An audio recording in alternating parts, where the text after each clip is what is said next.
And welcome once again, dear friends, to another edition of Fresh Bread. This is Reverend Phil Anderson here of Oakland United Methodist Church and Kansas Avenue United Methodist Church. Well, we are now at Thursday, May the 6th, 2021. The week keeps going by. Hope it's been a good week for you. And we are here in the springtime now. We're starting to see everything green up and the plants kind of coming back to life. You know, they were never dead. Most of them, they were just in kind of a state of dormancy. That's kind of the way some of us might feel ourselves. We've sort of been through this year of the coronavirus, and we feel like things were just kind of closed down, and we're still maybe not sure where things are going to go entirely, but I'm excited that things have opened up as much as they have, and that we're able to kind of navigate through it. You know, we are pretty adaptable. I guess if nothing else, we found out this year we are pretty much able to make alterations in our lifestyle and our way of doing things. And I'm real proud of the way the churches have come through this. We were talking the other night at Oakland in our administrative council meeting about how people have been so faithful. I really don't talk about this much. I want to take a minute today and just say this, and I'll probably mention it in church maybe by the time you've heard this, but I think it needs to be said, that I'm very thankful for those who have stayed faithful to the church in their giving. A church has to have a certain amount of income just to survive. I mean, there's bills to be paid. It'd be nice to think that it's just sitting there and it all gets taken care of by itself. But the more you get involved in church, you realize all the different volunteers who give of their time, their talent, their energy, their expertise to do everything from paying the bills to fixing a leaky faucet to mowing the grass to filling out forms and paperwork that need to be done for our denominational office. So again, I'm thankful for people and their support and their faithfulness on all different levels.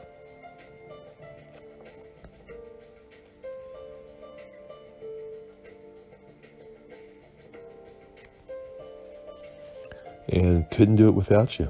I tell folks, you know, there's no way I could carry on to do this ministry without the help of a lot of people. We are very soon in the next, hopefully, maybe even by the time you heard this, but in the next few weeks at least, we should be starting out on our time where we kind of come together for those of us who want to see what the church might have in store. And I really like to work together with people. I guess, you know, when you get into the ministry, kind of like I did almost 2 years ago now, amazingly, in a sense, I kind of maybe feel my way along, and yet I bring all kinds of experiences into the mix. I mean, I've worked in a lot of different churches,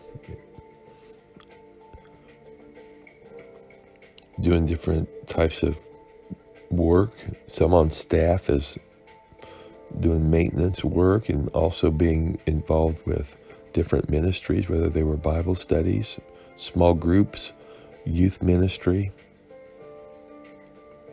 So a lot of different ministries there that are represented. And I had no idea back, 30, 40 years ago when I was doing some of those ministries that they would take me to where I'm at right now, which would be to lead a church. And I really believe it was God who orchestrated everything. I can't say that I had a whole lot to do with it other than just walking through the doors when they opened. But I believe it was God who opened the doors. It was God who provided opportunities. And it was all in His timing. So we go through those doors when they open. I'll tell you something, friends. I can assure you, doors don't always stay open forever. We either go through them or we don't. And that's why if we walk with the Lord, I believe we'll be more inclined to know when it's that time to go through the open doors, when it's time not to go through it. So again, I thank everyone for their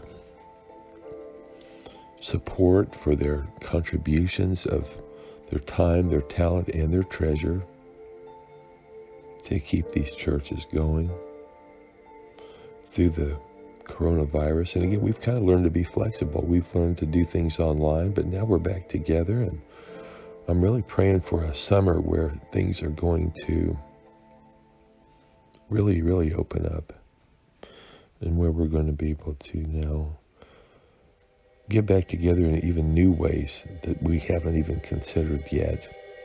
And again, I'm praying that God will give us the vision of where He wants us to go as we move forward. And I believe He will. So again, I'm excited for these days where we'll get our churches together. For those who want to share their vision, we want to hear from them. I want to also encourage prayer, most importantly. And whether you have a vision for the church or you really don't, and that's okay if you don't. God will either give it to you or He won't. But just because He doesn't give it to you now doesn't mean He won't give it to you later.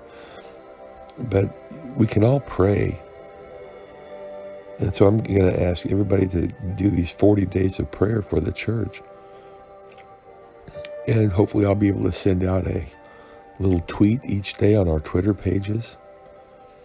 Maybe on our Facebook page, we'll just have these daily encouragements. Again, it'll kind of drive us onto social media in a new way. Maybe we don't check in every day. Well, this will kind of get us in that habit.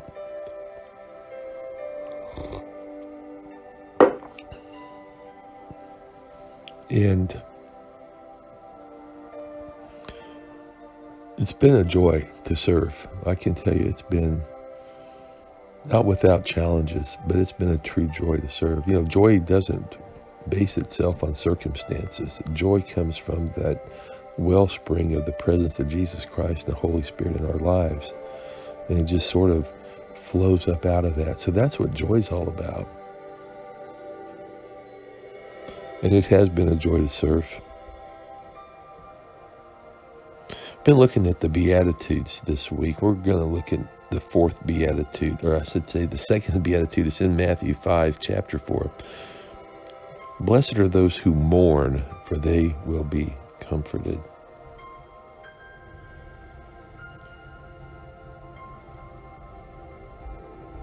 There's a great promise there. I think at some point in our lives, everybody mourns. But it's maybe not something we really look forward to doing, because it usually means something sad has happened.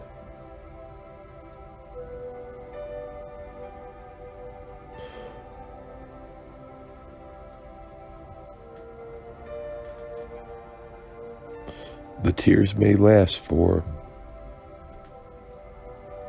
the nighttime, but joy comes in the morning.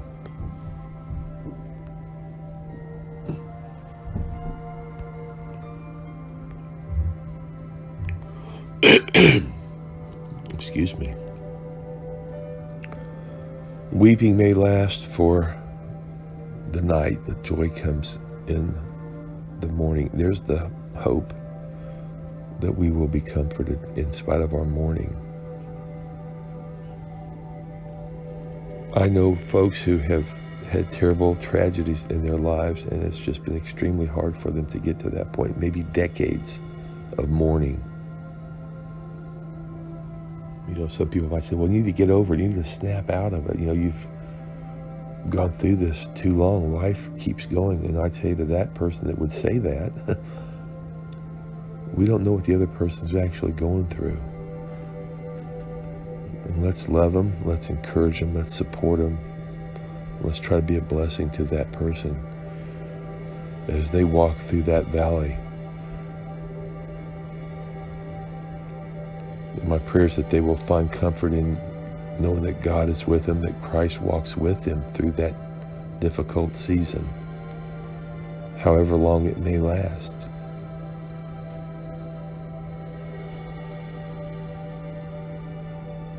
And I just pray that I may be one that can be of encouragement to that person, by being a friend, by being a listener,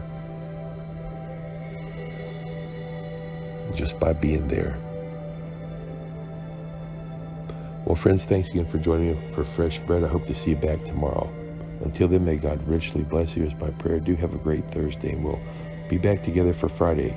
Fresh bread tomorrow. God bless you. Have a wonderful day.